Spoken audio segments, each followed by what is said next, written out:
examples of the illegitimate and inhumane nature of Kremlin's actions. Last night, Russia launched another barbaric attack on Ukraine using Iranian Shahed drones. This is the continuation of indiscriminate drone and missile attacks against the civilian population, including the destruction of a residential building in Zaporizhzhia in the middle of the night a few days ago. That attack alone killed 13 innocent civilians, including a baby. These horrendous actions show the systemic and cynical terror applied by Russia against Ukraine and its people. In this context, the latest work done on accountability in Ukraine over the weekend becomes even more timely. Over the weekend, several important steps have been taken to make Russia pay for its war crimes in Ukraine during the United for Justice conference in Lviv. Let me recap some of the key achievements. An agreement was signed on Saturday that enables the establishment of the new International Center for the Prosecution of the Crime of Aggression against Ukraine. You will remember that President von der Leyen had announced for such a structure to be set up about a month ago. We therefore strongly welcome this important step and the swift implementation that is now underway. The new centre will preserve evidence and prepare the analysis of the evidence for the prosecution of future trials, be it at national or international levels. Practically speaking, the Prosecution Centre, or ICPA, will be part of the existing joint investigation team at Eurojust. Eurojust will now proceed with the technical setting up of the centre, and we are expecting the main building blocks to be put in place in the next few months by the summer. The Commission stands ready to help put in place the necessary arrangements. It is crucial to work closely with our international partners in these efforts. We therefore welcome also the Memorandum of Understanding that was signed with the United States to step up cooperation between the United States law enforcement and justice and the joint investigation team supported by Eurojust. In addition, we also launched a dialogue group, a forum to coordinate our efforts more generally with our international partners.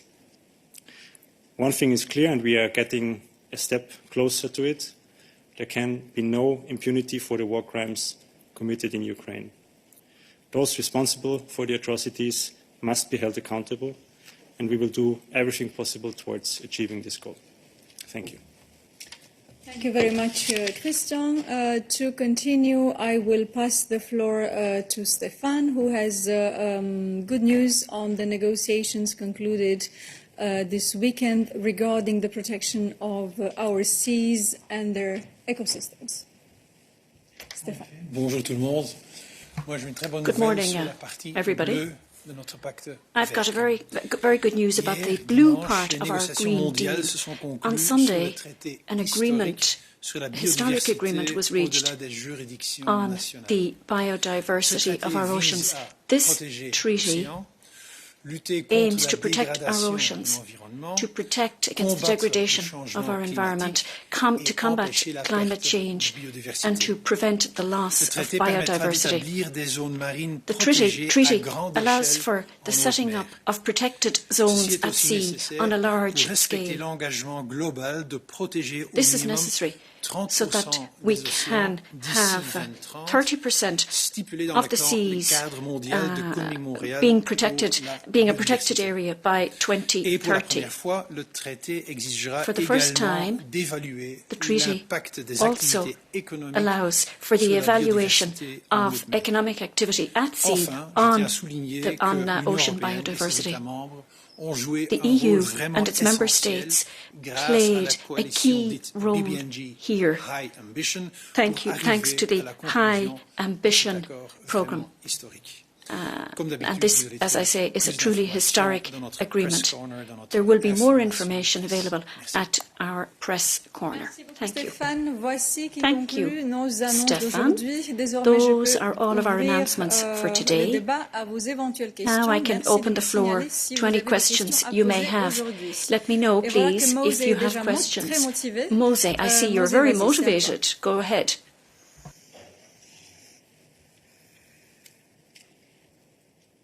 Yes, thanks, Dana.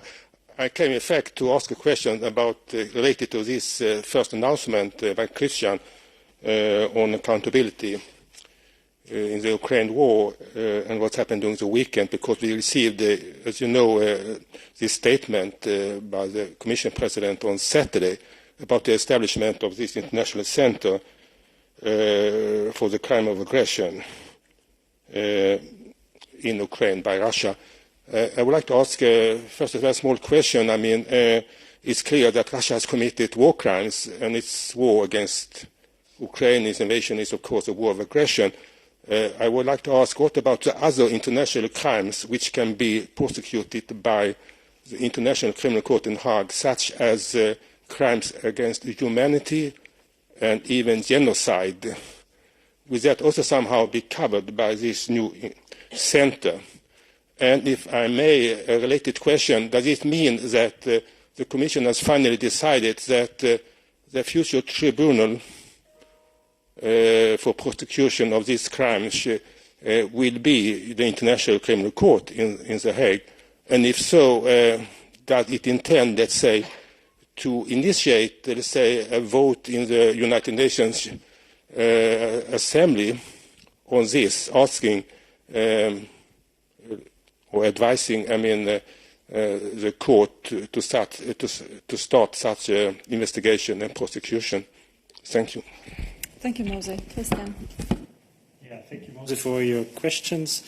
That allows me, first of all, to say that we also have a daily news today on this, so where you find a bit more of information as well.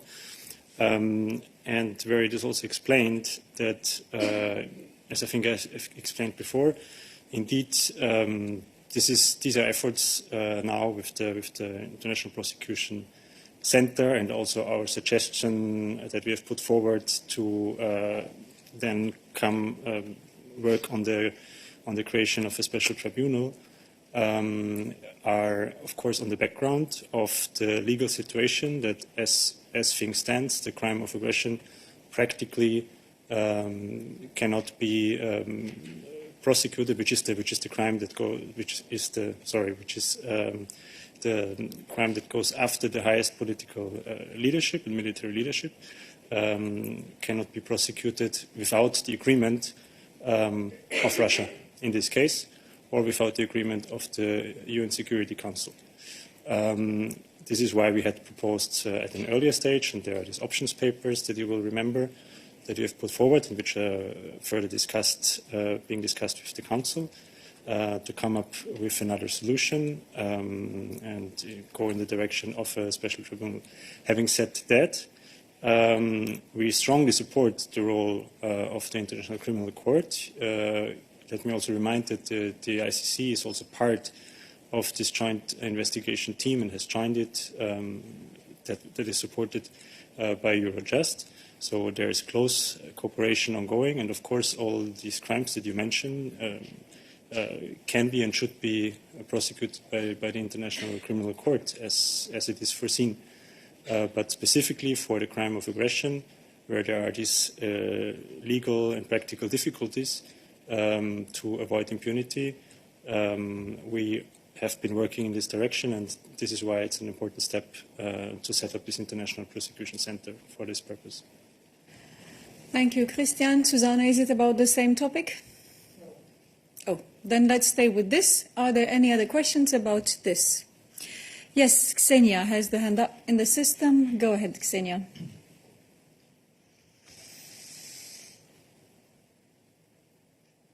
Can we get Ksenia on the screen? Yeah, I think my camera is on, so should work. We do not see you. I don't think that your camera is on. Let's give it another try. I even had a check before this, so this is very unpleasant. I saw myself. I know how you feel about that. Happens here as well. But let's give it another try. We'll give you a few more seconds to try to connect the camera. Yeah, it was actually completely connected. Do you have any advice? No. No, I checked it before the session. It was connected. I saw myself. So right now I'm very confused. But yeah, so, rules are rules. So indeed. So we give you a few more seconds to try to. There's nothing I can literally do. Find your camera. No, it's really on. It's. I think okay. Now there's some movement, but I don't know. I can just. The camera is not working. I need you, okay, for integrated, agree. Okay, let's see. Yeah! Okay. Thank you. Okay. Thank you for your patience. Applause is for Ksenia. Thank you for making the effort. Okay, so the question is about the timeline, because right now, I mean, the International Center for the Prosecution of the Crime of Aggression, because we heard from Commissioner Reinders, we heard that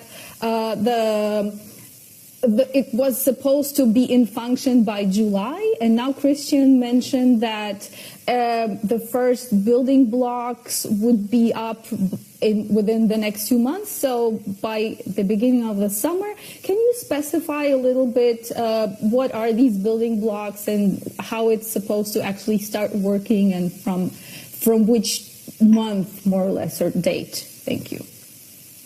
Christian.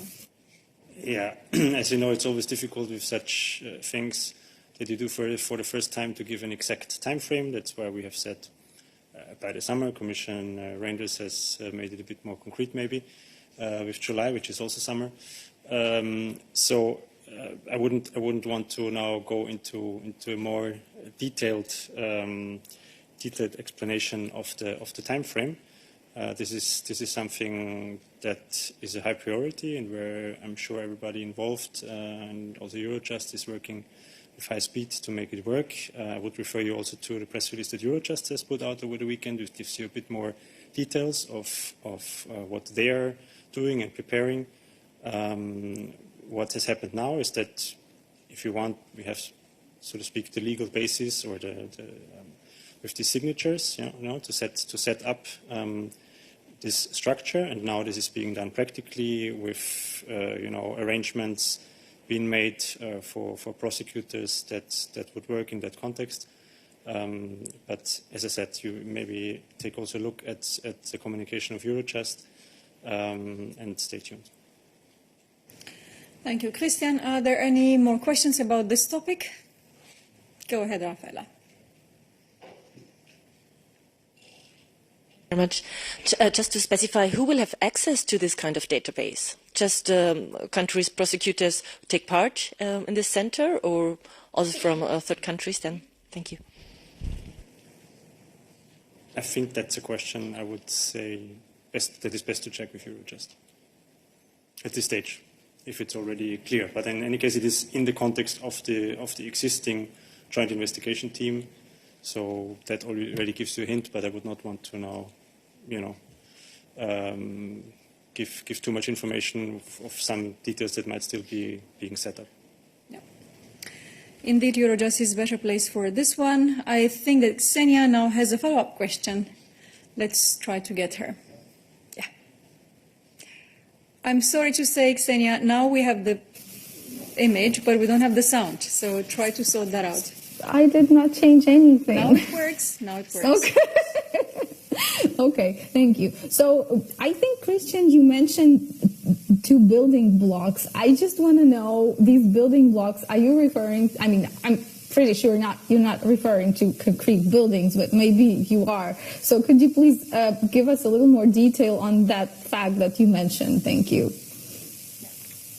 No, I'm indeed not referring to any buildings. I'm just referring, well, now you're asking me to interpret my own words. I mean, and basically what we're saying is that the main elements of the center should be in place by the summer, so that, as I said, refers to, make it basically possible for the center to start its work.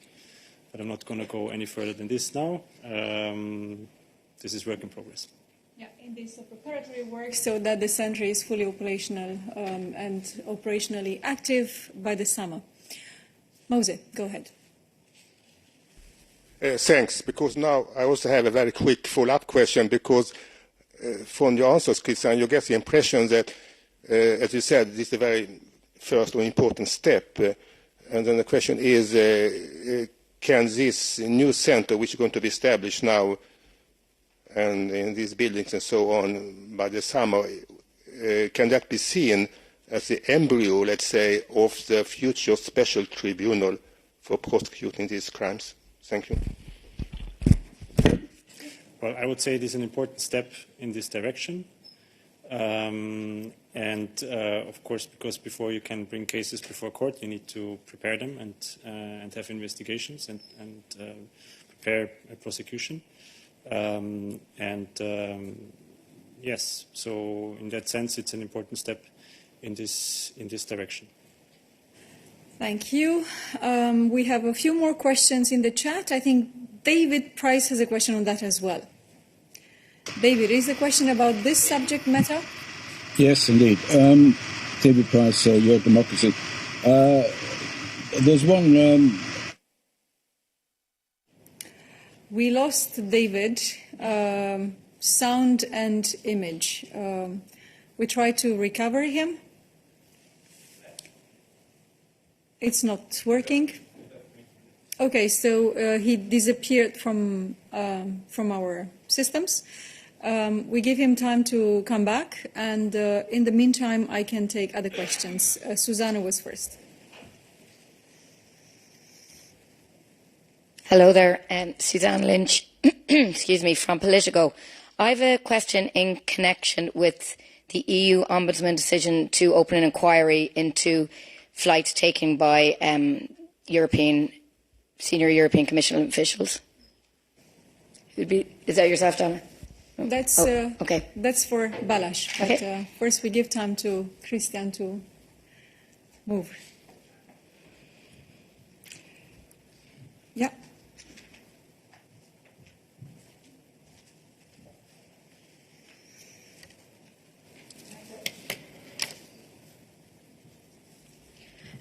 Firstly, I'm just wondering, do you have a response to the fact that the EU watchdog has opened a probe into the Commission's practices on if senior officials accepting flights following the revelations that the head of DG Transport had flights paid by Qatar, not only associations but the actual Qatari state at the time the EU was negotiating an air services deal with the country? Yeah. Thank you. Thank you. Well, it's a strategic initiative, to be precise, and of course we don't have an answer yet, other than acknowledging it, since the deadline to answer is the 3rd of June. So of course we'll make sure to reply by the deadline. But indeed, let me just give you a few more bits of info about what we are talking about. So here, this is not a inquiry; it's a strategic initiative from the European Ombudsman. The aim of such Ombudsman initiatives is, in general, to collect information and afterwards to issue guidelines or suggestions to improve the system. So to my knowledge, this type of activity, for example, cannot lead to the conclusion that there was maladministration or similar conclusions.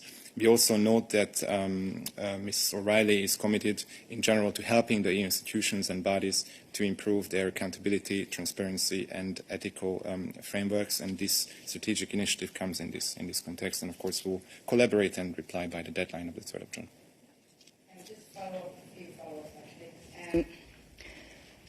In your response, the Commission said that the fact that the top person in DG Mobility and Transport accepted paid for flights, that this was signed off, it was conducted in accordance with applicable rules, and potential conflicts of interest were carefully considered and excluded.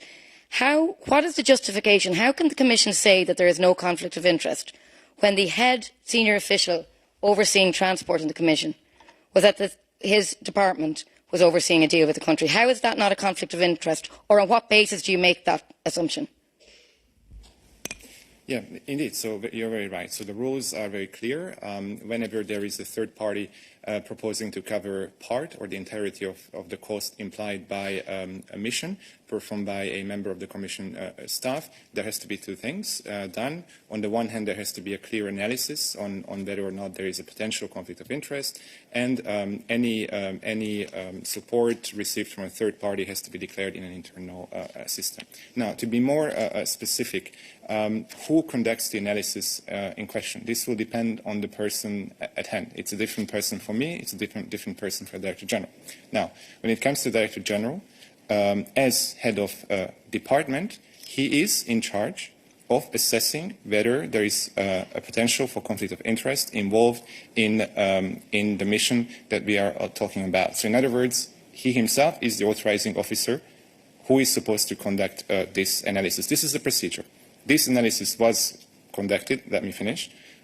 This analysis was conducted in line with the applicable procedure, and at that time, in light of the elements available and in light of the information available to the Director General, he drew the conclusion that he drew. This was the procedure. This was complied with. That's what we tried to explain on Friday. Okay. Sorry, Susanna, you want another follow-up? Yes, please go ahead. So sorry, I'm just a bit taken aback. You're saying the person who signed off on whether there was a conflict of interest was the person, was the DG himself? For that specific case, yes. For that specific case, yes. But again, this will depend on the person. So the authorizing officer will change depending on who we are talking about. When it comes to the Director General, as head of department, of course, he's in charge of overseeing the missions of the people that he's in charge of in his own department. But when it comes to himself, as the top official of that department, he's in charge of doing so. If there's a case of doubt, if he's facing a doubt, he can, of course, always consult the political hierarchy. But fundamentally, he's in charge of conducting this analysis. Sorry, Susanna, you request the floor, and the floor will be given to you. But first, you need to raise your hand, because there are many other colleagues who also want to ask questions about this. So you want another follow-up? Yes, go ahead. A few follow-ups, if that's possible. Go ahead. So can you confirm... Perhaps you can ask all your questions Okay, at once. So I was going to ask who was the signing off authority, but I'm now learning that it was actually himself, the person at the centre of this. Number two, are all Director Generals, are all top officials responsible for overseeing potential conflicts of interest for themselves? Is that the policy of the European Commission? And just to confirm that these top-level officials and the DGs do not have to get authorisation from anyone more senior within the Commission for any of these trips, or anything that might come up on conflict of interest? So Balázs will reply, but do you have any other follow-up questions that you can bundle here together, because there are other colleagues who are waiting to take the floor? Okay, also, the very fact that the Commission said it's changing its system, or it's going to look at changing the rules, does that not in itself suggest that there's an admittance of wrongdoing there? Thank you. So obviously, this rule does not apply only to the Director General of DG Move. It applies to all Directors General. So that's your first question. Second, if they have to check with somebody else or not, again, it's up to their own assessment. So what the rules say is that they are in charge of running this analysis on potential conflict of interest. This is what they have to do. If they are in doubt, it's not an obligation. But if they're in a doubt, then they can consult the political hierarchy. And the third point, The first point was about changing of the rules. So we have already said in relation to certain questions, and we discussed that on Friday here in the press room, that we are going to tighten the rules regarding missions, just to clarify further such situations, and also to tighten and restrict the possibilities for accepting travel which is paid for by other organizations, and to clarify basically in which specific cases that can be accepted, and the general direction of travel in which we are going to go is that This would be only possible in the future if the third parties that finance those trips would be either the United Nations or G7 or G20, which are organizing global events for the purpose of which it is convenient for the organizers to offer the same travel and, let's say, accommodation conditions for all invited guests. So this is the direction in which we are going to go with the tightening. So we are working on revising the guidelines, and very rapidly we are going to inform all directorates general, all services about the direction of travel, and inviting them basically to already start applying those stricter rules as soon as they can. So that is with regards to the changing of the rules. In regards to the specific cases that we discussed, Balázs explained on Friday and also now at length that the individual analysis that was made was that in that specific circumstance this didn't amount to the conflict of interest, and we also explained who made the analysis and what is the system with regards to a certain review. Susanna, this is the last follow-up that I grant you, because there are other colleagues that are keen to ask questions on the subject. Go ahead. No, just there's two parts to this. So you're saying on the record that even though a Directorate General goes to, gets their flights paid for, you've categorically saying that it was found that there was no conflict of interest, but the person who decided that was the person himself. How do you expect the European citizens to have confidence in a system where the person regulating and making the decision about potential conflict of interest is the same person who's going on the trips? Yeah, go ahead. Yes, Susan, maybe to give you a bit of a context on this. So I mentioned that there are two possibilities for a mission to be financed, but on Friday I said that a third-party contribution is done in a limited number of cases. Actually, I was wrong. It's done in an extremely limited number of cases. So the figure I managed to obtain is 1.5%. So 1.5% of the missions involves contribution from third parties. And when it comes to, for example, Directors General, whom, as we have just discussed, are essentially in charge of running this analysis, this figure goes down to about 0.2%. So this is a very limited number of cases. But of course, this doesn't prevent an analysis from having to be conducted by these individuals. And in this particular case, as we said, in light of the elements known at that time to the Director General, the conclusion that he drew was that there was no conflict of interest, and that's why the mission took place.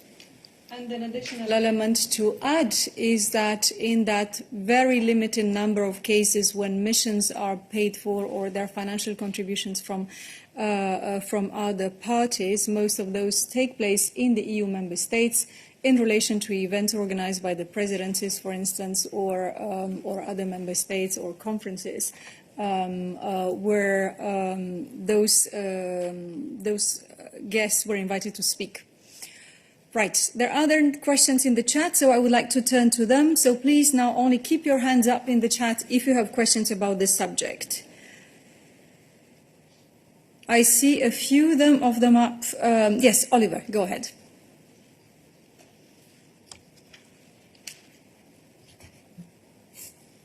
Hi. That's an eerie, blurry background you have on offer there. Thank you.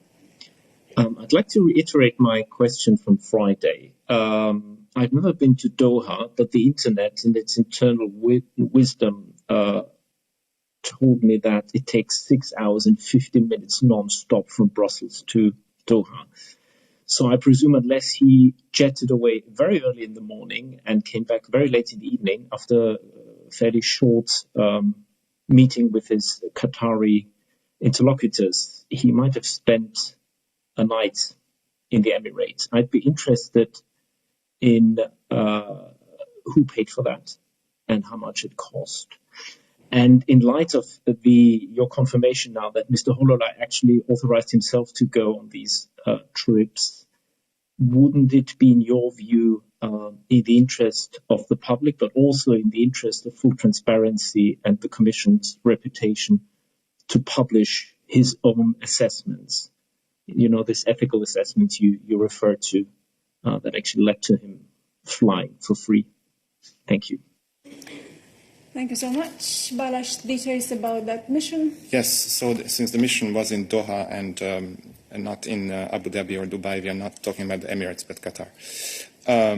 That's the first point. The second point is, so I'm assuming that you're referring, so actually I have a hard time to understand which mission you're referring to, but I assume it's the one where a third-party contribution was made by the government of Qatar. So here, what I can see from the list I have here is that the mission was carried out between the 27th of January and the 30th of January. So indeed, it lasted more than just one day.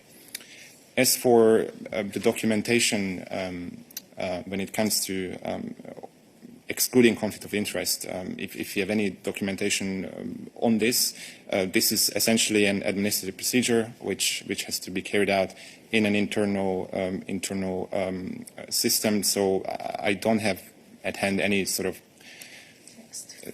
essay in front of me which lists arguments in favor and against. Again, this is an administrative move that has to be performed in an internal system. As to information about the accommodation, whether it was covered by the organizers? Yes, so in this particular, when it comes to this particular mission, indeed, the third-party contribution referred to the reimbursement of a return ticket and also accommodation on the ground. Thank you. Oliver, you have a follow-up question? Okay, I'll be a bit less elliptic than before. How often did he stay in Qatar? How much did it cost? Was it paid for every time for all of these, I think, 9 flights that the Commission didn't pay for, but that were paid for by Qatar or the association of whatever Arab airline friends, whatever. So on all these trips that we're talking about, did he stay in Qatar? Where did he stay? What's the name of the hotels? How much did it cost? Who paid for that? And basically, the assessment I was asking for, you say, well, it's an internal document and so forth. Are you going to put it forward? Or do we actually have to file information requests for information request? Thank you. Thank you very much for your questions, Oliver. So I think that what Balázs was saying is that indeed those trips were also the sort of the hospitality covered accommodation as well. I doubt that we have names of hotels or prices for those hotels in order to give you more detail about that. We will try to recover additional information that you consider relevant as we understand from your question, but we do not have at hand details regarding the price of a hotel night in the hotel where the Director General was hosted during his stay there. As to the analysis regarding conflict of interest, which was made by the Director General at that time, I think that what Balázs was trying to explain is that we are not in a possession of a document or anything which details the pros and cons or the conditions, but that the invitation and the context in which the Director General spoke and traveled provided the elements for him to make the assessment of whether that was conflict of interest or not, and the decision, or let's say the assessment that he made at the time was that that didn't amount to a conflict of interest. But I do not know whether there is any document or anything like that that can be shared, but we are going to ask about that. I think, Oliver, you have another question, because I still see your hand up. Yes, go ahead. What about expenses during these trips? So on all these trips, as I understand, he actually stayed there at least one night. This was paid for somebody. Apparently it was not paid for by the Commission, as it probably should have been. What about expenses there? Thank you, Oliver. So it goes to in the same direction for us to say that we are going to look into hospitality offered during those trips. because we already know that the flight and the hotel was covered. This is normally what hospitality involves. But since you want to know more detail and want to know if anything else was covered, we are going to look into that, and we will have more detailed information for you. I see some other questions in the chat. First, I will give the floor to Mathieu, and then I will come back to the room because there are a few colleagues interested here as well. Mathieu, vas-y. Oui, bonjour. Good day, everyone. Est-ce que vous pouvez nous donner les critères qui servent à décider s'il y a effectivement conflit d'intérêt ou pas? To determine whether there is a conflict of interest or not. I'm struggling to understand on which criteria you base that decision. Is it related to the duration of the event? Is it related to the sum of money involved? Is it related to the type of event that the person is taking part in? If you could just outline the criteria for us. Thank you. Balázs, can you give us any details on that? I don't have anything here with me. What I can say is the following. There are guidelines in place for missions by Commission employees. I don't know if there are criteria, laid out in black and white. But when the decision is made by the Director General, it's up to that Director General to carry out an analysis. I'll have to look for the criteria myself and come back to you on it. Thank you. There are questions in the room too. Stefan, go ahead. Yes, you might have done some research. In the meantime, are there other high officials, for example, from the EAS, who were invited by Qatar or other third countries? Thank you. Thank you so much for your question. So, according to the information that we have, and I'm talking here about the Commission, no other senior officials were well accepted or had trips paid by other parties from outside the European Union. So this is the information that I have regarding the European Commission. I do not know about the EES, but Nabila will look into that and will revert. Any other questions? Yes, we had Rafaela first.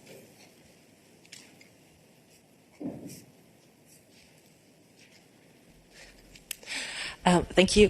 You both mentioned that you're going to strengthen rules concerning compliance. So I'm just interested, are you going also to strengthen or to tighten the rules so that maybe in future it won't be possible that the Director General maybe authorizes its own invitations, or is it something you want to stick with? Thank you.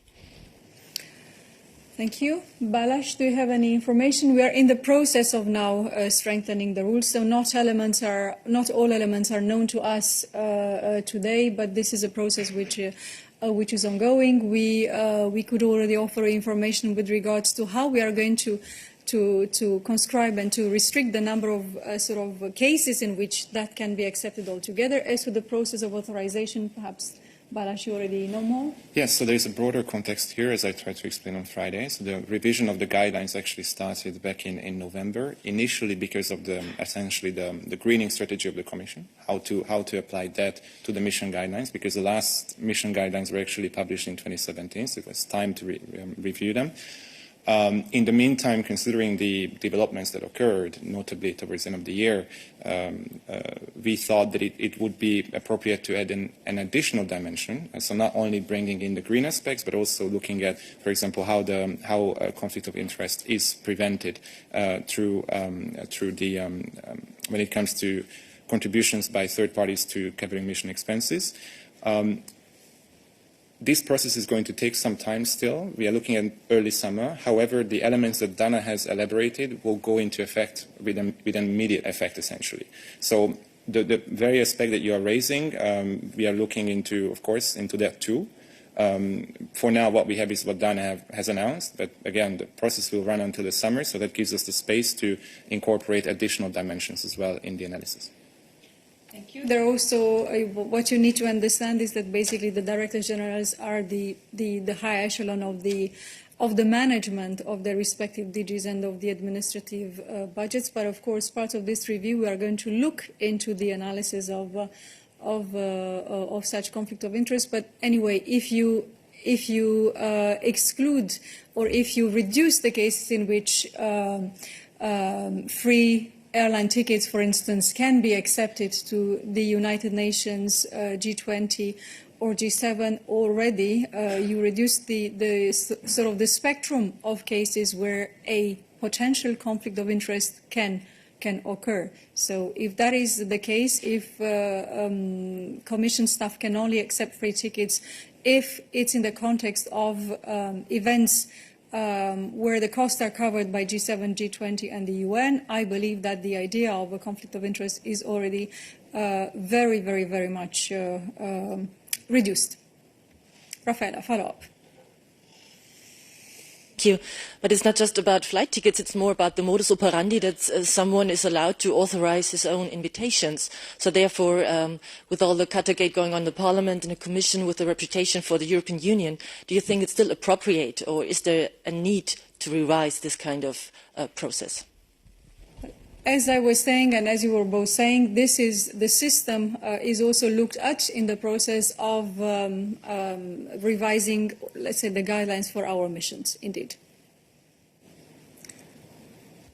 we had Mose and then we had David. Mose, go ahead. Yes, thank you, Dana. Well, I think that the facts are more or less already known now, as you explained, and it seems to me that this might be a kind of grey area.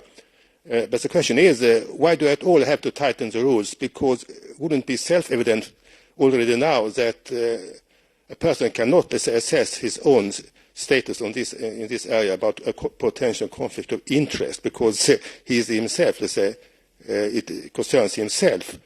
So it would be, I would say, some kind of contradiction if you would assess it by yourself, whether you are in a conflict of interest or not. That should be done by another party, another person.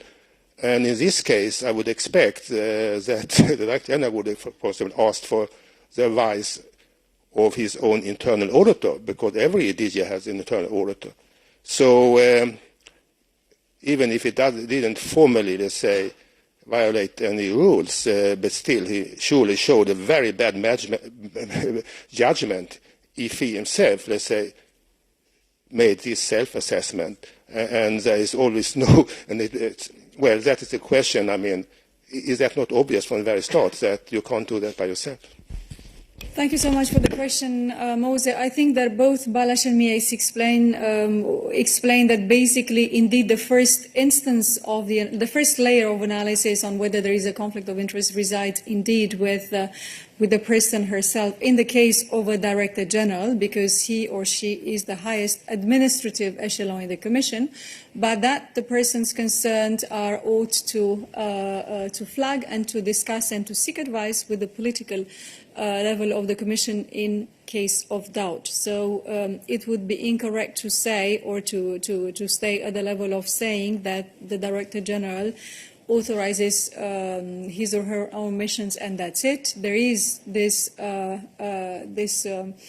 let's say, requirement to flag or to discuss or to seek advice in case of doubt regarding potential conflict of interest.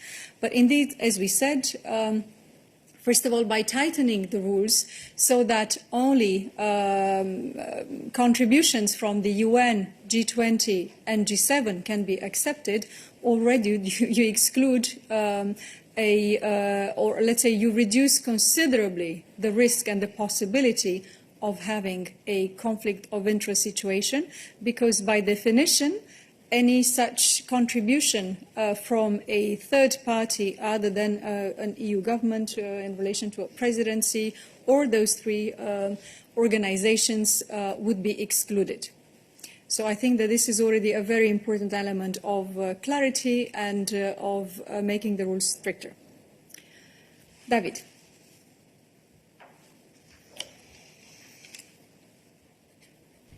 Oui, merci Dana. Donc, si je comprends bien, ce que vous allez faire, au lieu de fixer des critères pour déterminer ce que c'est un conflit d'intérêts, parce que si j'ai bien compris dans ta réponse à Oliver, il n'y a pas de critères. What I understood from your response to Olivier, that there aren't any criteria. So instead of putting criteria in place, instead you're going to limit free travel offered by other parties. Les conflits d'intérêts, je veux dire, ça peut assumer d'autres formes. Un ticket, un match de foot du championnat could just take on a different offert. shape or form. A football ticket, for example. Pour un commissaire qui s'occupe de ticket to a football match. That could constitute a conflict of interest. Je veux dire, je comprends bien. I'm just checking that I've understood. Why are there no criteria in place to determine whether it's a conflict of interest for the Commission or not? Secondly, ne doivent pas demander dans leur cas personnel l'autorisation par l'échelon politique, mais à l'échelon administratif supérieur qui est le secrétaire général. Et troisièmement, pourquoi toute une série de cadeaux, comme l'étiquette de football, il n'y a pas de liste. J'ai regardé la liste récemment des cadeaux reçus par les commissaires. There isn't a list. Elle est assez limitée, je dirais.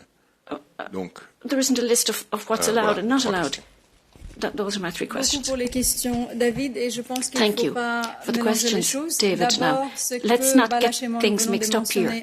En ce qui concerne les changements des règles du guide d'émission, s'applique à la clarification qui est nécessaire par rapport à qui peut offrir des voyages ou des contributions pour des voyages pour notre staff. Et ça serait limité, comme je dis, aux trois institutions. Ça ne veut pas dire qu'on éliminera une analyse des tout conflits d'intérêts, peut-être même la présence ou une autre activité qui est associée à la mission devrait aussi être soumise à une analyse Any aspect of the mission will have to be submitted to an assessment of a conflict of interest.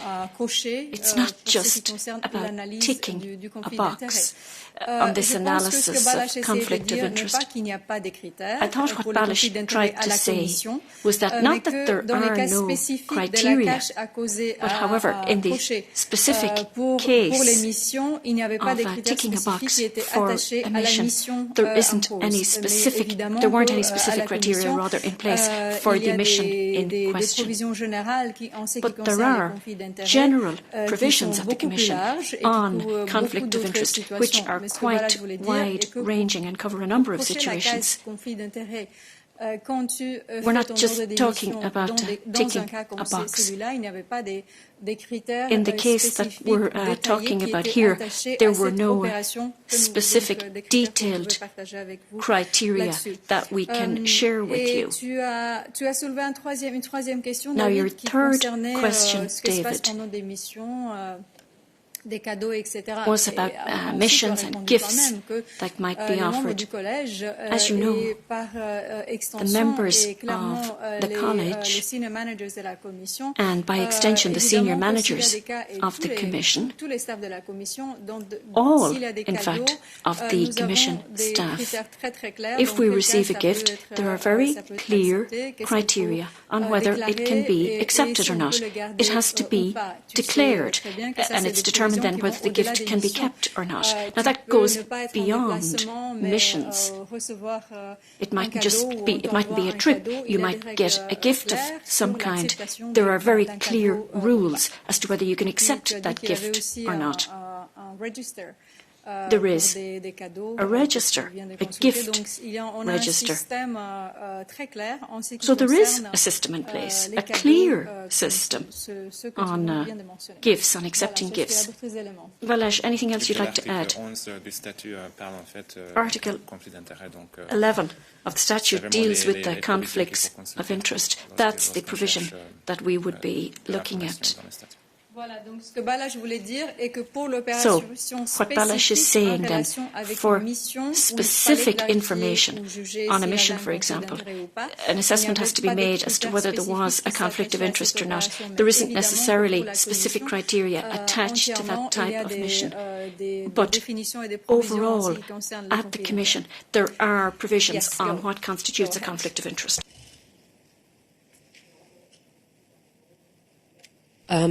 You mentioned that the number of cases of this kind of missions being paid by third parties are extremely limited, but so apparently this Director General was not the only one using this kind of offers.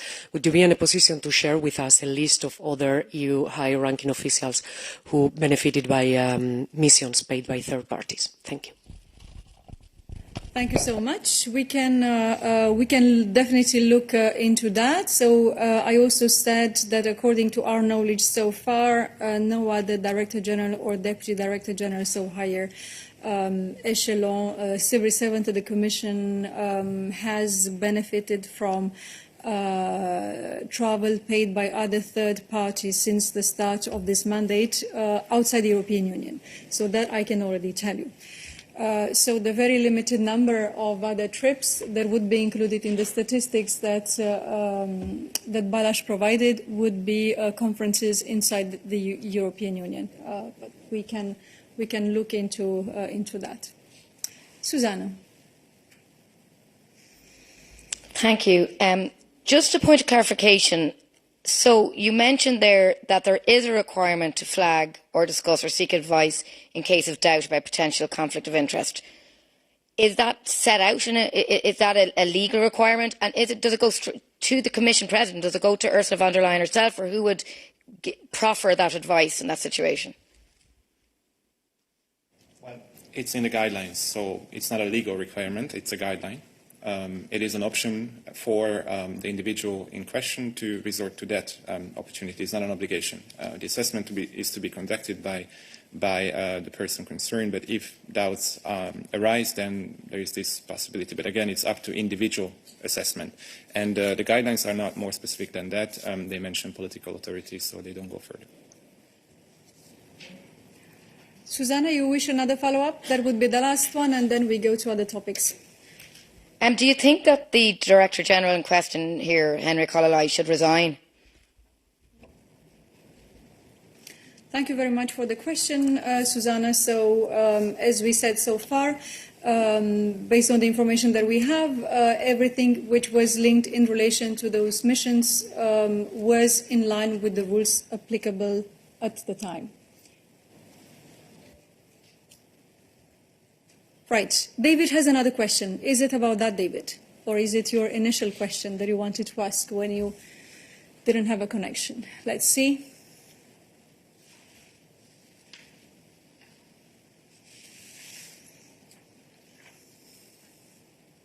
Can we have David?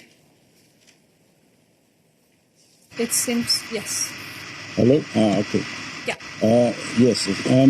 I had a question on the Centre for Prosecution of Aggression, but on this particular topic, could you clarify exactly what happens at the Commission level when there's a conflict of interest? Do they sign off themselves? There's been a number of cases in the past where several commissioners have attended private meetings where the accommodation is paid for by the organisers. When I raised this question in the press room, I was told, there's some ethical questions whether commissioners should be attending meetings with some of the most powerful people in the world and who have very particular financial and other interests. But the accommodation, for example, in the Bilderberg Group, is paid for by the particular organisation. And I was told when I raised the question some time ago that the commissioners involved paid for the accommodation out of their own pocket when the question was raised. I asked for the mission documents, but they were never were apparently found. So I would like to ask, what is the the Commission position, Commission policy in relation to commissioners making private visits or participating in private conferences, and is the accommodation and maybe travel paid out of their own pocket, and who actually signs off about conflict of interest when it comes to commissioners? Thank you. Thank you very much for your question, David. Allow me to say that we cannot speculate on potential participation of potential commissioners to private events. If you say that it's about traveling in a private capacity to events, it goes without saying that the commissioners or anyone else in this case would cover themselves the travel expenses. As regards in a broader sense, because again I cannot comment about the participation to a certain conference in the absence of information about that, that of course everybody in the Commission is ought to consider whether there is conflict of interest in that specific participation to a conference. But it would be impossible for Balázs and me to comment on specific events that you seem to refer to. Anything else, Balázs, on more horizontal? When it comes to commissioners, of course, the reference document is not the guidelines, because that applies to Commission staff. Commissioners are not considered as Commission staff, so there the key point of reference is, of course, the Code of Conduct, which has a number of ways in which commissioners, of course, are obliged to look at conflict of interest aspects and prevent those. And let's not forget that the Commission also has an independent ethical body which can be consulted, for example, in such cases. So there too we have robust rules in place. Yeah. Maria?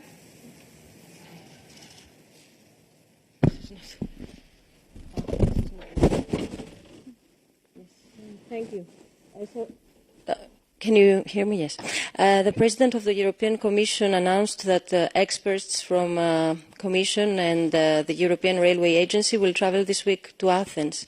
Can you give us more details? And can you tell us whether the Greek authorities requested the support of European Railway Agency during the investigations that will take place about the tragic train accident in Greece? Thank you.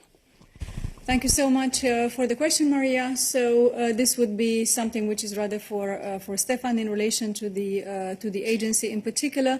What I can tell you is that we are open and very willing to work with the Greek authorities on all levels necessary and requested in order to support with whatever may be necessary.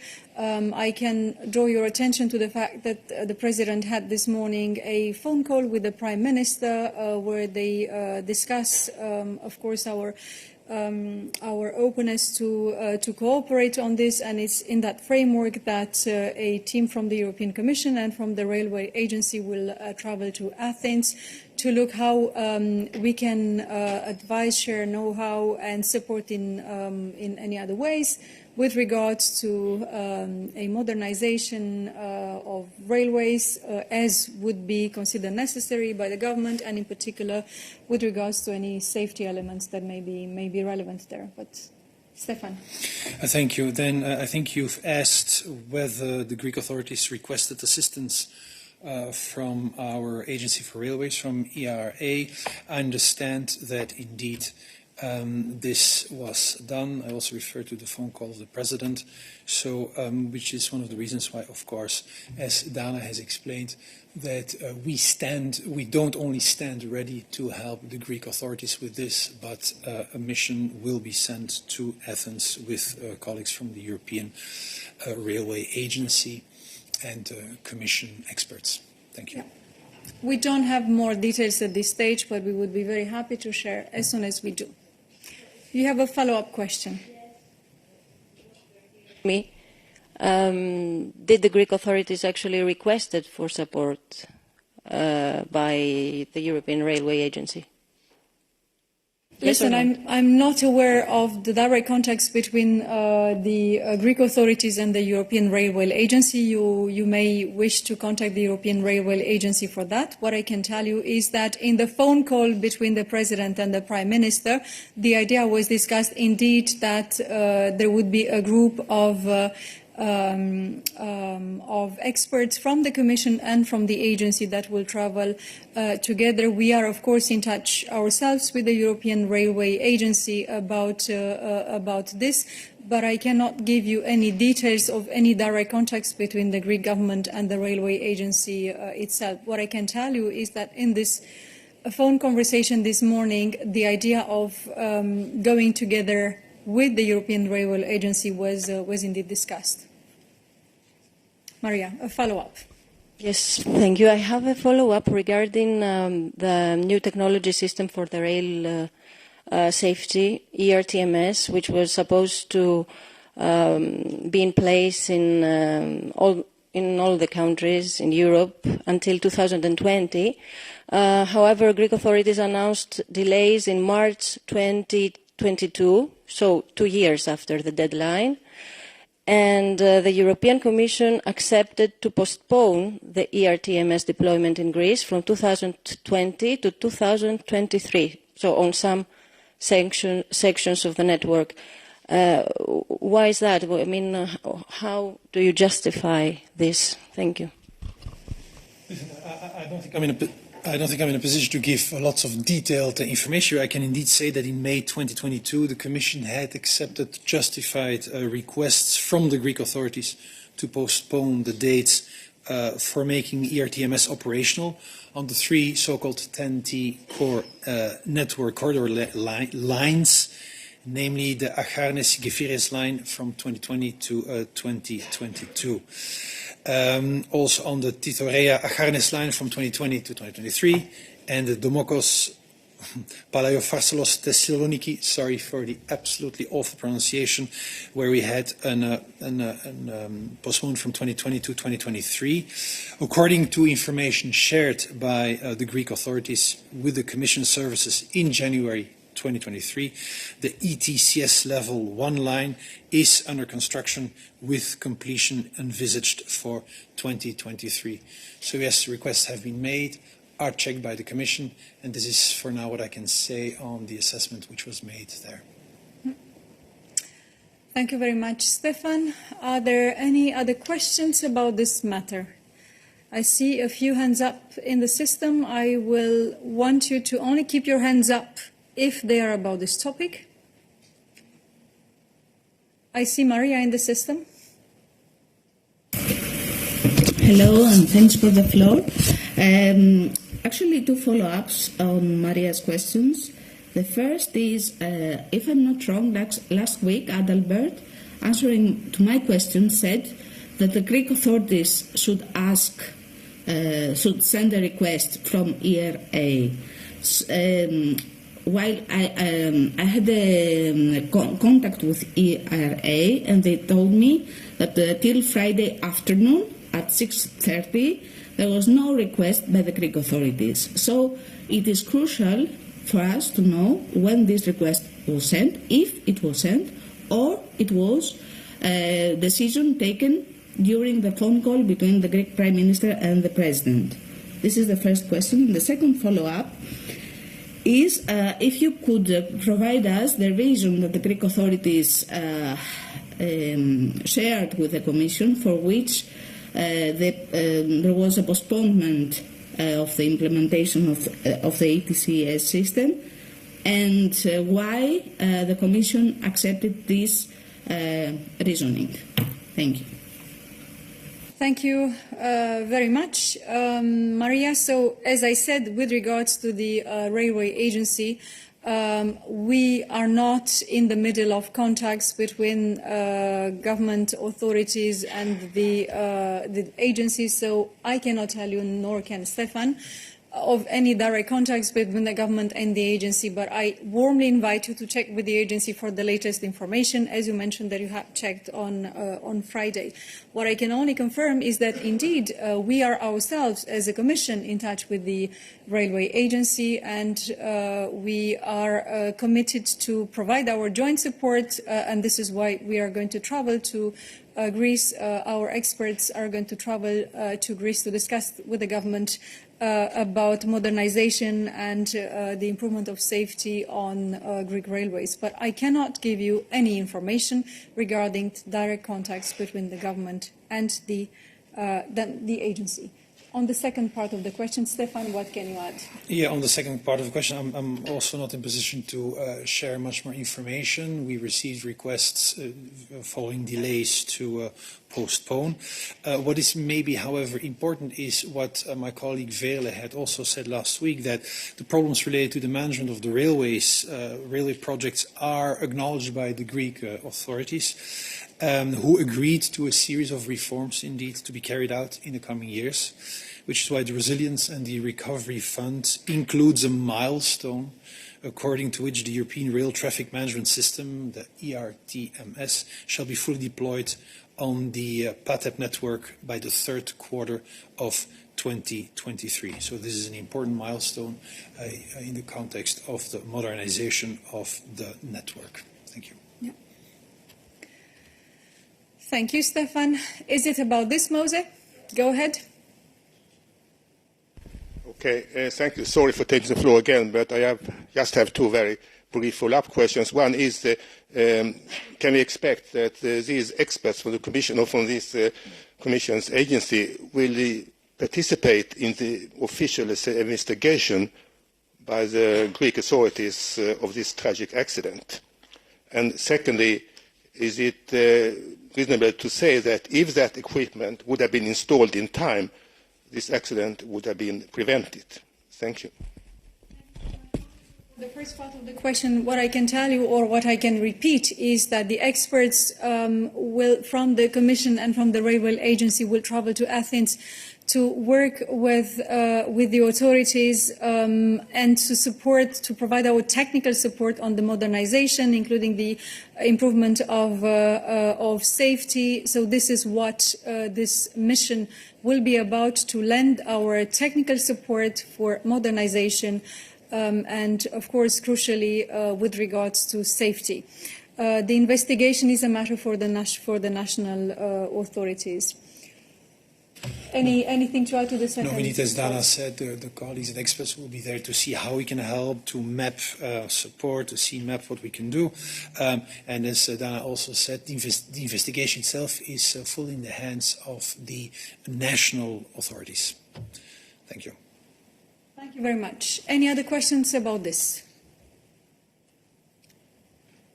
I don't see any. Any other questions for Stefan on his other files? No. Thank you, Stefan. Rosie had another question. Go ahead.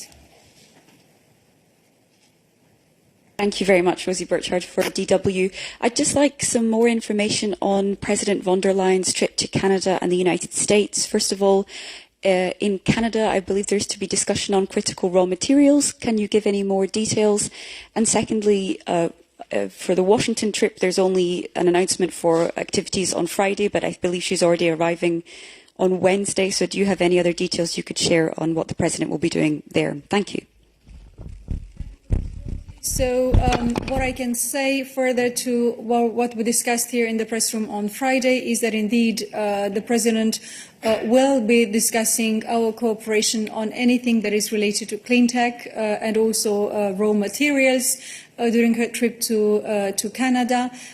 She is also going to have a meeting there with business representatives, including European businesses present in Canada. So obviously cooperation on raw materials is going to be important in the US as well as in Canada, because in Washington too, clean tech cooperation is going to feature importantly in our discussions.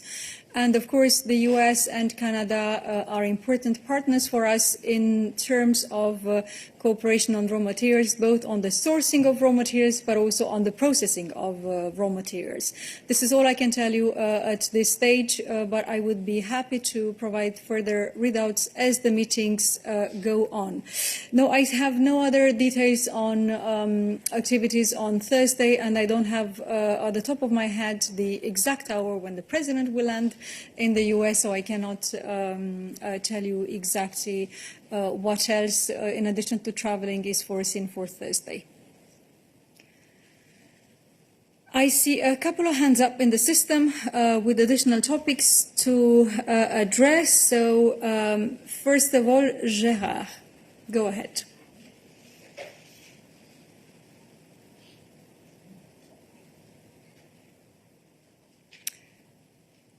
We can see you, but we cannot hear you.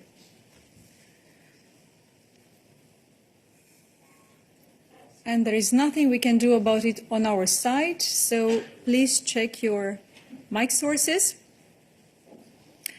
And then, in the meantime, I will give the floor to some of the other colleagues who have been waiting for a long time in the chat. Tommaso, go ahead.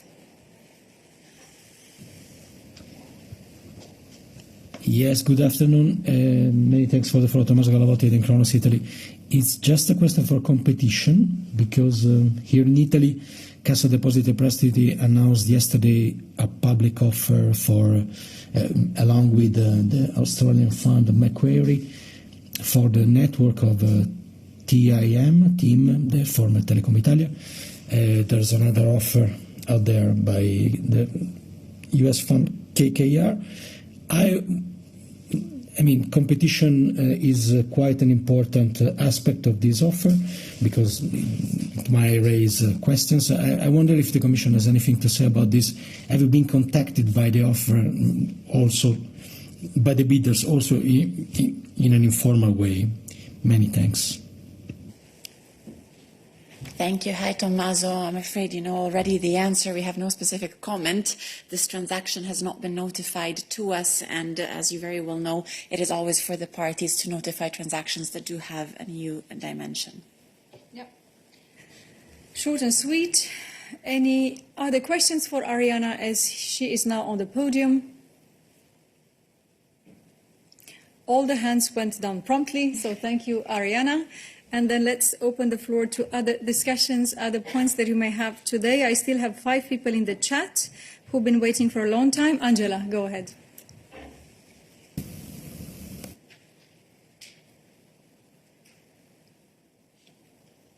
Can you hear me? See me? Yeah. It's about migration. Last week, the Italian Prime Minister wrote a letter to the EU institution after the shipwreck in the south of Italy, asking for a common response, etc. I was wondering if you have a reply, if you're preparing a reply to this letter, and in which, when, and which means. Thanks. Thank you very much, Angela, for this. Anita is joining me. Thank you very much, Angela. Indeed, we have received the letter and we will answer shortly. We also fully agree on the need to take action, and this is why the President also urged to redouble our efforts on delivering on the pact on the migration. At the same time, we need to continue with the implementation of on the Central Mediterranean Action Plan and other operational measures. It's about migration. Go ahead, David. Oui, merci. Et malheureusement, il y a une dimension interne et une dimension externe, donc je pose la question à Anita parce que ça fait partie du plan d'action pour la Méditerranée. C'est la Tunisie. Le président tunisien a lancé une campagne raciste envers les subsahariens, locaux et immigrés. Racist campaign against sub-Saharan Africa. Avec des théories de complot, He's talking about conspiracy theories, on en a déjà parlé la semaine passée. Mais we talked about this, I think, last week. Les pays d'origine de ces subsahariens the ont été countries of contraints origin of these sub-Saharan people des voyages were de rapatriement. Obliged to organize repatriation trips. Il y a des gens qui habitaient en Tunisie for people living légalement. In Tunisia, legally. Not for migrants. Pour cette campagne qui a été lancée par le président. Now, as I've said, the Tunisian president, launched this campaign, Sayed, and it was for that reason that these repatriation trips had to be organized. Are you prepared to work with a regime that's becoming more and more authoritarian? Xénophobe, raciste, a regime that is xenophobic and racist against sub-Saharan Africa, with the aim of blocking migrants trying to come to Europe or to push them back to their countries of origin. In a type of pogrom. Thank you. Thank you, David, for that question. Anita just mentioned this, but what she said was referring to possible cooperation where we will be working with our South Mediterranean neighbours. Now, what you've specifically mentioned is maybe more for Nabila, and I'll ask her to come up to the podium. We can answer this question, all three of us. Now, I'm going to let Nabila get ready. Now, we always raise fundamental rights issues with all of our partners. Nabila is going to give us a more detailed response. Thank you, David. We did indeed talk about this recently on this podium. We're following very closely the developments and the concerns we have around Tunisia. The African Union also communicated about this subsequent to the Tunisian President's statement about migrants from the sub-Saharan area. We expect all of our partners to treat migrants with dignity. We don't want to hear racist hate speech. These are fundamental obligations under international law. It's key that policies in Tunisia are more inclusive.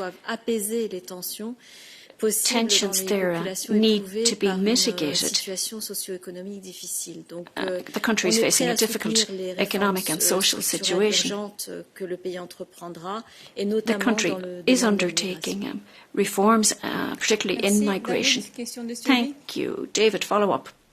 Oui, ma question est, yes. Est-ce que la commissaire Johansson ou le vice-président Skinas ou la présidente von der Leyen sont prêts à mettre leur signature sur une coopération sur a cooperation agreement on avec un régime qui accue la politique que le service d'action externe vient nous dire policies which the EEAS tells us don't respect fundamental rights. Tout d'abord, David, Firstly, David, parce qu'on a discuté sur cette we've discussed this issue many times. We need united and joint action. We need close cooperation with countries of origin and transit countries. We work with partner countries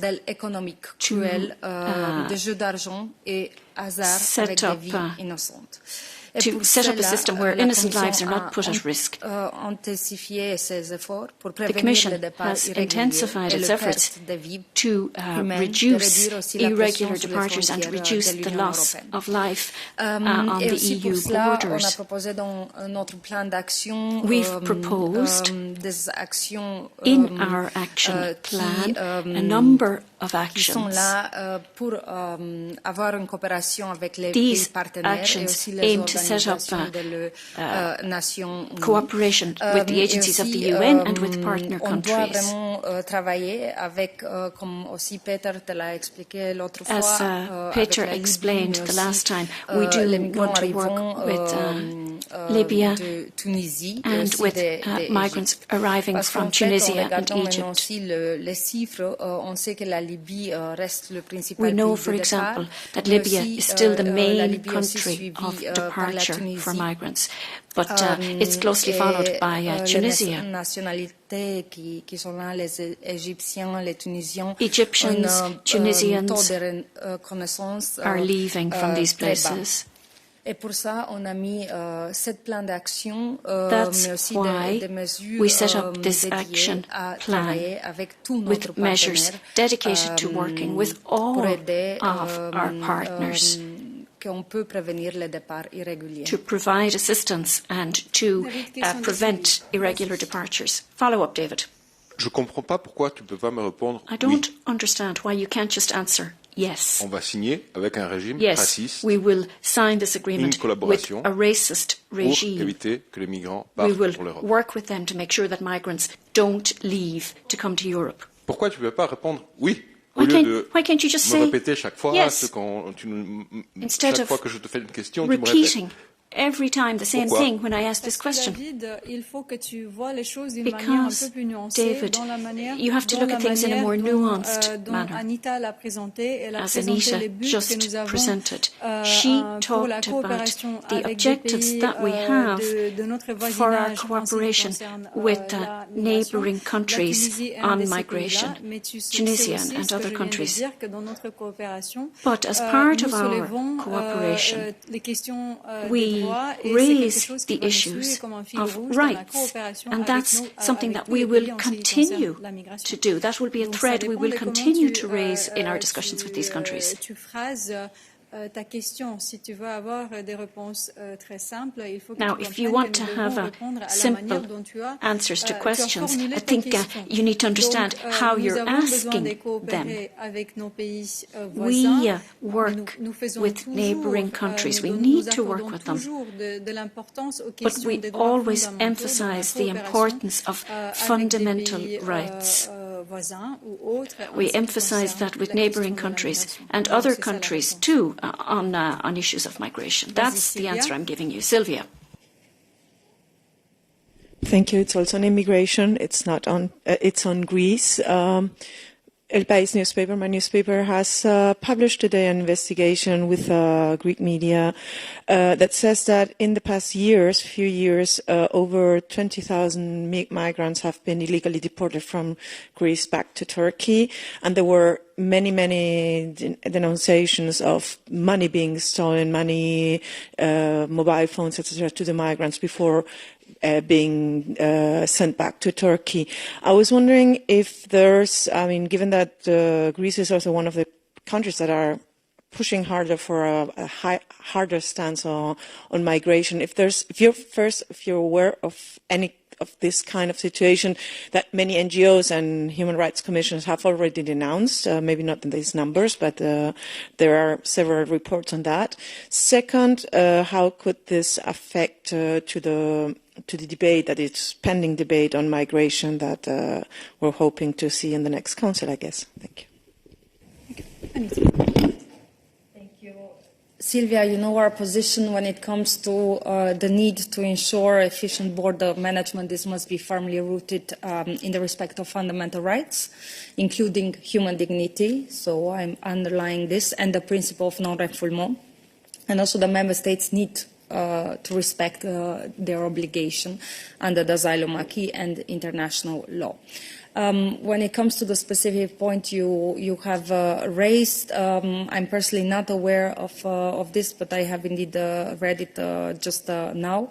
Of course, this is for the national authorities to investigate these allegations.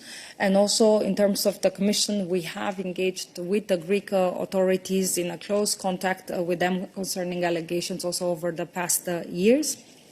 And as a result of that, the Greek authorities have also set up a three-tier system relying on strengthened internal control procedures, which are tasked with the investigation and prosecution of criminal acts arising in the context of operations by the Hellenic police or the Hellenic Coast Guard.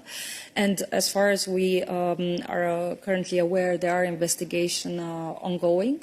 A second system which looks into investigations that are conducted by authorities such as the Greek Ombudsman and also the National Authority, and also the establishment of a fundamental rights officer within the Ministry of Migration and Asylum. Also, at the political level, in-depth discussions have taken place also between the Commissioner Johansson and the Greek authorities. Thank you, Anita. Any other questions on migration for Anita?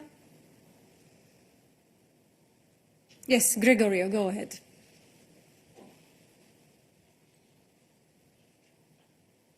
Another question on migration, because over the weekend the Italian Gregorio, I'm sorry to interrupt you, but we do not have your video. Could you please activate your video? Yeah, I don't know how. Now, okay, excellent. Now you see me. Sorry. Yes, we do. Yeah, I had a question because over the weekend the Italian Prime Minister said that the Italian authorities were not notified by Frontex about the ship which was 200 meters off the coast of Calabria. And this seems to contradict what Frontex had said over recent days, that they had notified the Italian authorities. I would like to know from the Commission whether they, according to your information, whether Frontex has notified the Italian authorities, and eventually would you have any evidence to back up these claims? Thanks. Thank you, Gregorio. First of all, let me reiterate that this tragedy, yet another one, recalls the need on redoubling, as the President von der Leyen has said, all our efforts to deliver on what the Commission has put on the table, on the pact in terms of long-term sustainable solutions, but also operationally in terms of targeted measures to tackle the challenges arising from the deadly route of the Central Mediterranean. When it comes to the exact nature of the operations that took place, we have two strands of work. First, I'm sure you're very well informed and aware that the Italian prosecution has started an investigation in the exact circumstances of this tragedy. And at the same time, Frontex has issued also a statement last week on the action taken on their side, which is very clear, and you will find it on their website. Thank you. Any other questions on migration for Anita? David. Thank you. Anita, during the weekend, the Interior Minister of the five Med5, have signed a declaration, a long declaration on the pact, on the action plan, and so on. I'm just curious on one of the points that they're raising. They are saying that the EU should improve our dialogue with relevant transport operators who, through their modus operandi, are facilitating smuggling networks.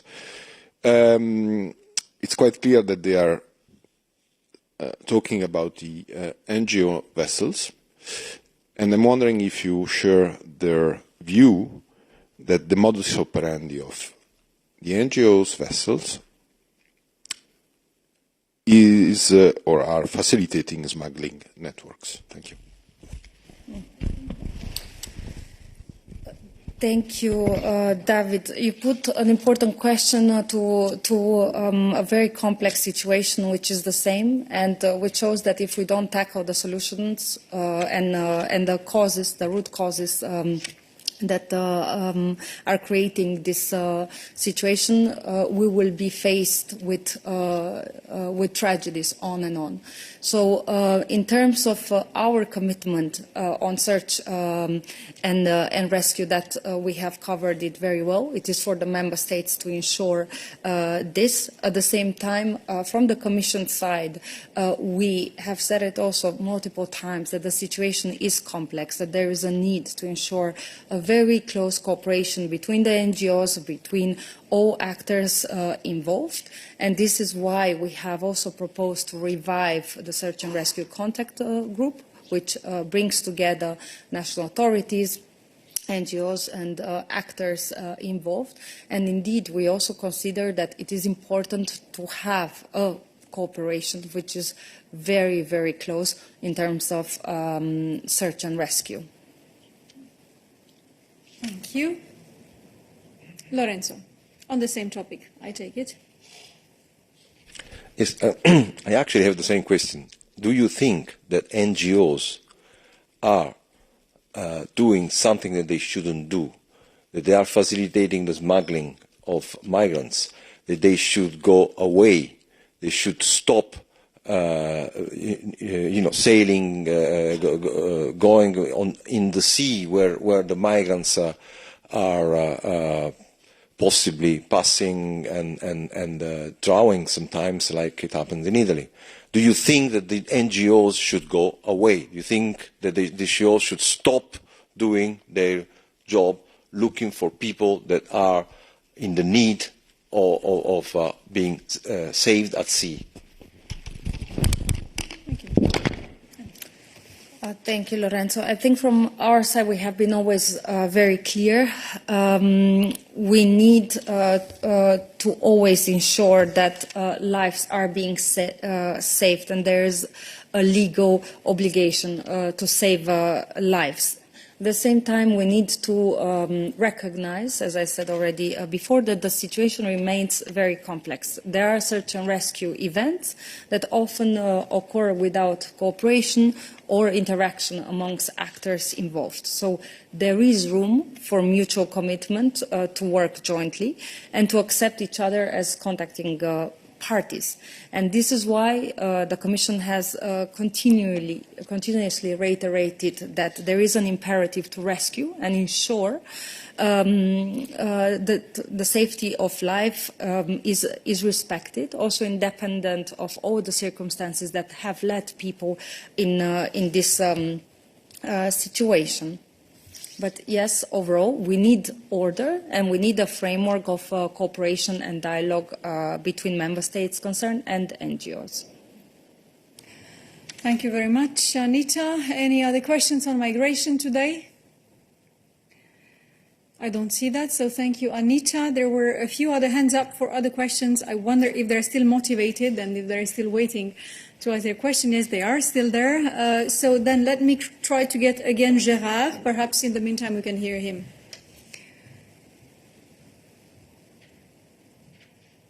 Let's see if it works. Yes, we... Okay. All good. Okay. Go yes. ahead. Yesterday, my newspaper, DIR, reports that there are more than 300 EU officials who are paid without working before retiring under a clause called leave of absence for service interest. And this has already cost more than 50 million euros, and I don't know if the European Commission believes this is a fair clause or it should be changed, fixed, or removed. I don't know. Thank you. Thank you. Balázs?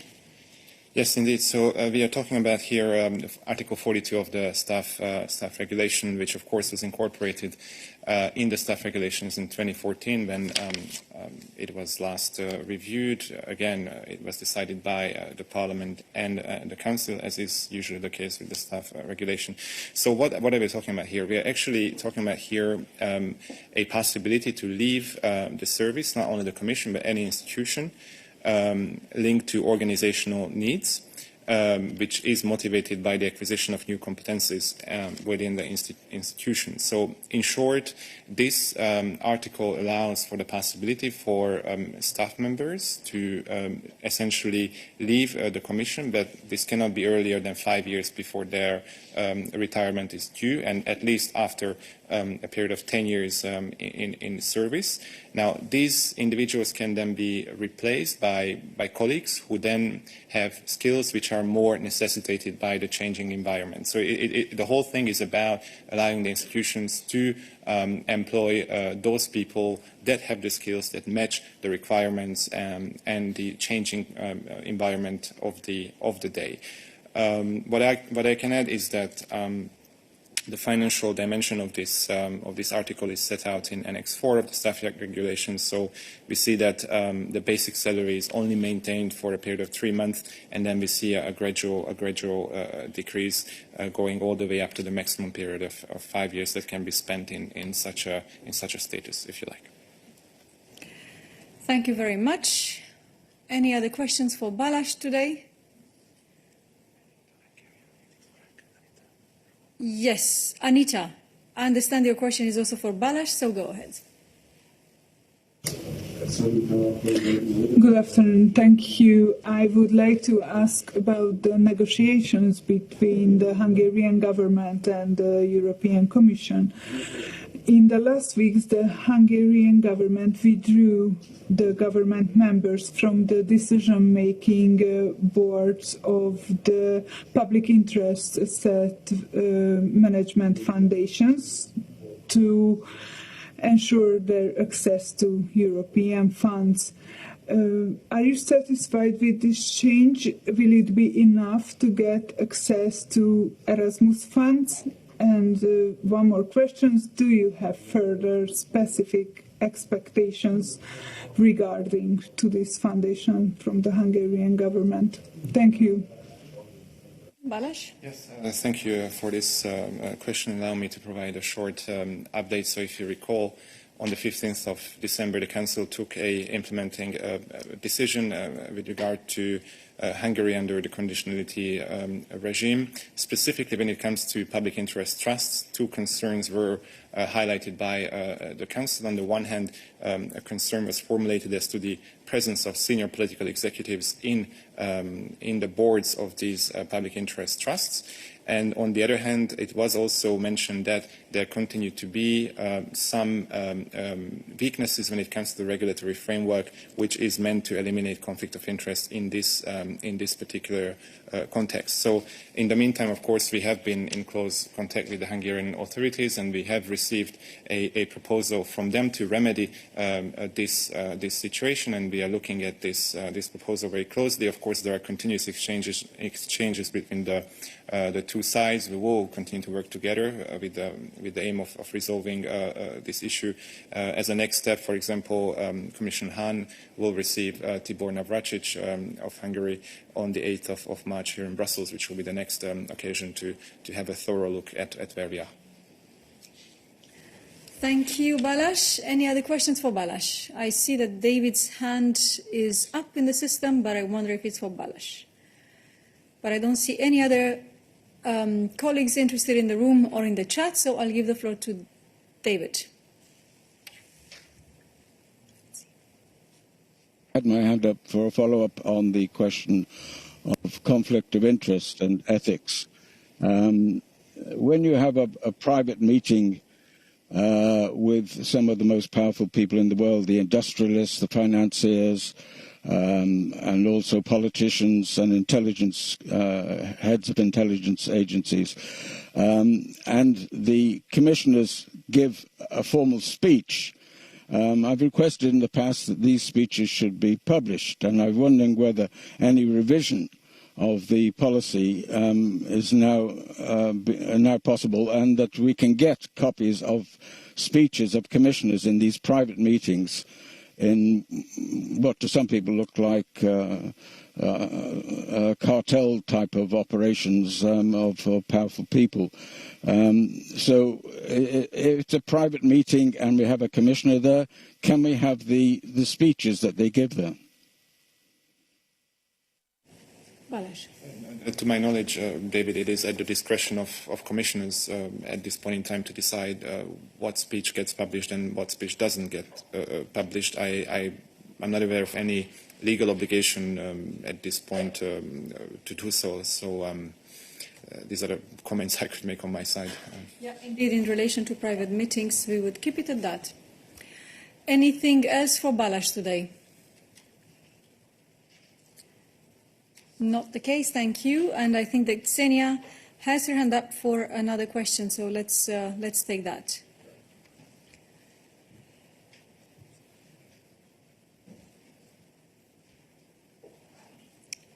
Can we have Ksenia on the line? It's no longer... Yes, go ahead. Okay. So my question is about a mission to an EU mission to Moldova, which German media reported about. According to Welt am Sonntag, it's going to be a civil mission to improve Moldova's security situation. Could you give us a little bit more information on that? Thank you. Thank you for this. Peter will come on stage to talk to you about this. Thank you, Ksenia. The short answer is no, and the longer answer is that we are constantly looking at ways how to enhance and deepen our cooperation with important partners and neighbors, and Moldova is one of them. The European Union repeated on many occasions, most recently at the Association Council with Moldova last month, that we are committed to help Moldova in any way we can, especially in the current circumstances, but there is nothing specific in this context I would be able to announce today. Thank you, Peter. Any other questions for Peter as he is on stage? I don't see that, so thank you for today. And then I will now finally give the floor to Sean, who's been waiting for a very long time. Thank you very much. So Sean Carroll here from Euractiv. So Commission Vice President von der Leyen was in Germany over the weekend. Commission President von der Leyen. And she met with Chancellor Scholz. The topic of CO2 standards for cars was raised. Germany is pushing for a guarantee that the Commission will come forward with a proposal on the use of e-fuels in combustion engines. Can you tell me if the Commission is prepared to provide such a guarantee? And if so, what is the timeline for providing this, as this issue is essentially blocking the passage of the legislation? Thanks. Sean, so with regards to the President's participation to the government retreat in Germany, I can tell you that the discussions were much broader and focused on a very large range of issues, including climate action, digitalization, and the state of the economy in general. And the issue at hand that you mentioned regarding cars was raised very, very briefly, as the President herself had the opportunity to say in the press remarks delivered thereafter. As to the work that we are doing in relation to that issue, Tim. Thanks, Dana. First, let's recall the transition to zero-emission vehicles is absolutely necessary as part of our broader work to reach our climate neutrality commitment, a commitment which is supported by all the member states and the European Parliament. The CO2 standards for new cars are an important instrument to achieve this. The proposed legislation, which has been negotiated since July 2021, is technology neutral. The Commission is now working constructively to support the final vote and adoption of these proposals in the Council, following the recent vote in the European Parliament and the agreement which was reached in a trilogue at the end of last year.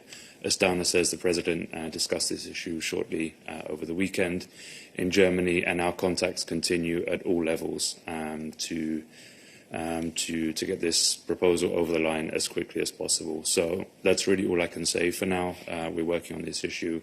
We're trying to support a rapid conclusion, and we really want to get that done quickly in the context of our broader climate transition and giving the certainty that we need to investors to make the decisions that they need going forward to meet all of these important goals. Indeed, and as we also said on Friday, we would not speculate. It is too early to say at this stage which options we would envisage and which way we are going to land this, to get this over the line. Lorenzo, you had a question about this as well. Go ahead. It's a simple question, Tim.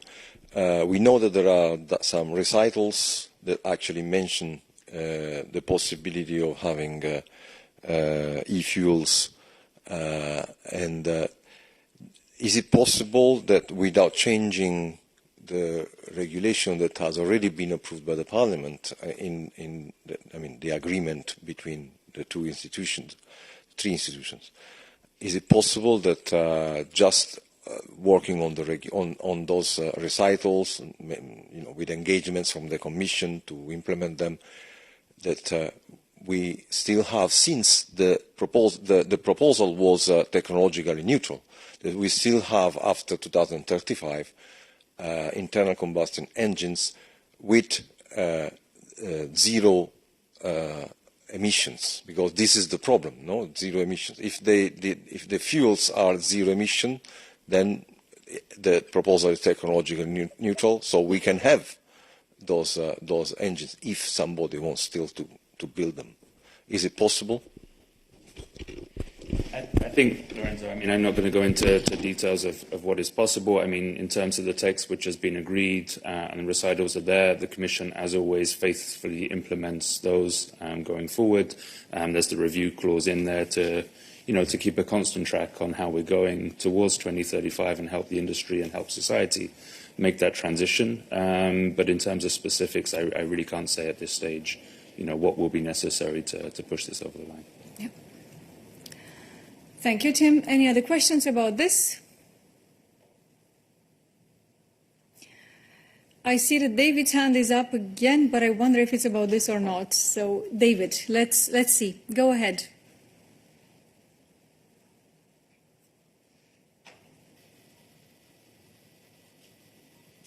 It's not on this topic. It's just. All right. So we thank Tim, and please go ahead with your question, David. Those with a long memory might remember that I was trying to put a question on the International Centre for the Prosecution of Crime of Aggression. This is about Ukraine, but it's also about the impact on the European Union. And I wonder whether the sabotage of the Nord Stream pipeline, which is certainly a crime of aggression, is part of this investigation and data collection. Thank you. Thank you very much. Well, I think that the crime of aggression has a clear definition. I can invite Christian to talk to you about that.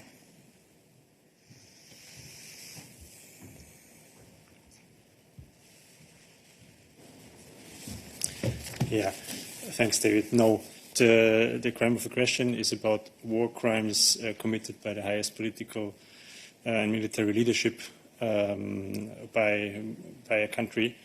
You can read this up in more detail in the relevant international law documents. But and I think, as we have been very clear several times in this press room on your question. On the pipeline, this is a matter for the national authorities to investigate. And we have nothing else to add on this topic, as the investigations are in the hands of the national authorities concerned.